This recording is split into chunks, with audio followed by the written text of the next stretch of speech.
Un des avantages de voyager toute seule, c'est que en fait, à tout moment, tu peux changer tes plans.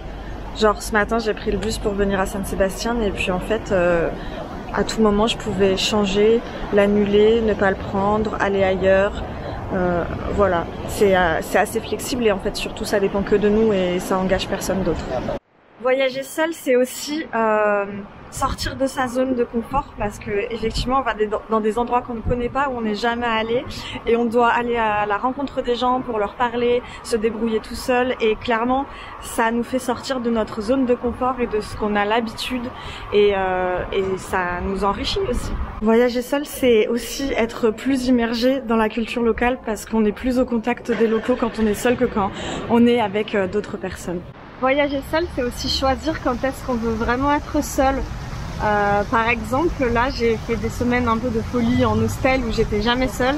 Et cette semaine, j'ai décidé d'être un peu plus au calme et de prendre des Airbnb, enfin en tout cas des chambres où je suis toute seule pour pouvoir plus me poser. Et du coup, je peux aussi visiter seule les endroits que je veux. Voyager seul, c'est assumer sa solitude parce que c'est une solitude choisie et non imposée, ce qui nous permet d'avoir plus confiance en nous et de plus se recentrer sur nous-mêmes et d'assumer cette solitude envers nous mais aussi envers les autres. Voyager toute seule, en fait, c'est pas vraiment être toute seule, c'est tout le temps faire des rencontres. Comme là, voilà. Aujourd'hui, à Bilbao. Celui qui tenait la caméra. Voyager solo, c'est aussi rencontrer des gens qui ont des bons plans et des voitures parfois et qui peuvent te faire découvrir des endroits magnifiques comme ici. C'est des endroits que tu aurais probablement jamais découvert si tu les avais pas rencontrés. Et en plus, ils tiennent la caméra, donc c'est sympa aussi. Coucou. Une chose intéressante quand tu voyages solo, c'est que tu dois te débrouiller par toi-même pour parler la langue quand tu es dans un autre pays. Donc soit tu apprends la langue ou tu la connais, tu sais la parler, dans ce cas-là c'est très bien. Sinon il faut se débrouiller et essayer d'apprendre quelques mots basiques ou parler anglais, ça aide toujours en tout cas.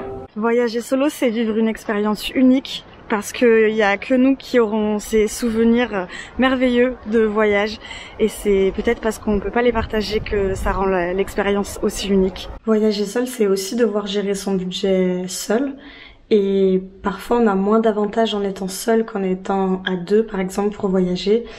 Mais bon, après on peut dépenser comme on veut dans ce qu'on veut aussi. En voyageant seul, j'ai appris à gérer un budget, donc gérer mon argent, ça n'a pas toujours été facile, mais on y arrive et on fait attention à nos dépenses et puis on fait au mieux qu'on peut pour trouver un compromis entre bien profiter de notre voyage et pas se mettre dans la merde financièrement, quoi. Ce qui est génial quand tu voyages seul, c'est que tu peux prendre le temps que tu veux pour visiter un lieu. Du coup, moi, je sais que j'aime bien prendre des photos et des vidéos et du coup, je prends plus de temps que certaines personnes.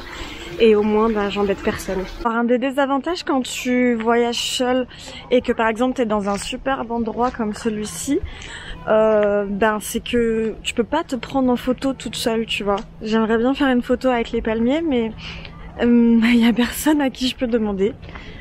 Donc voilà, je vais essayer de voir si je peux poser l'appareil quelque part et me prendre avec le retardateur ou quoi. Mais bref, c'est pas hyper simple, quoi.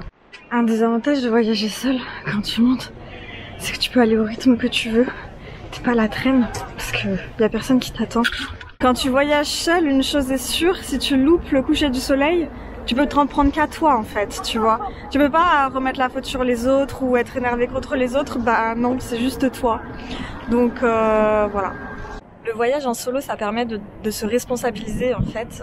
On devient plus indépendant en voyageant de cette manière parce que on doit prévoir nos activités à faire, là où on va dormir, nos transports et tout ça avec un budget qu'on s'est fixé et dans un temps donné.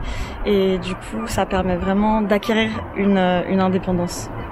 Voyager seul, ça permet aussi d'augmenter sa confiance en soi parce qu'en parcourant le monde en solo, on est obligé de se débrouiller par nous-mêmes, on dépend de personne et on est obligé d'oser aller vers les autres pour communiquer parce que l'homme est un animal social. Donc tout ça, ça nous permet vraiment de gagner en confiance en soi.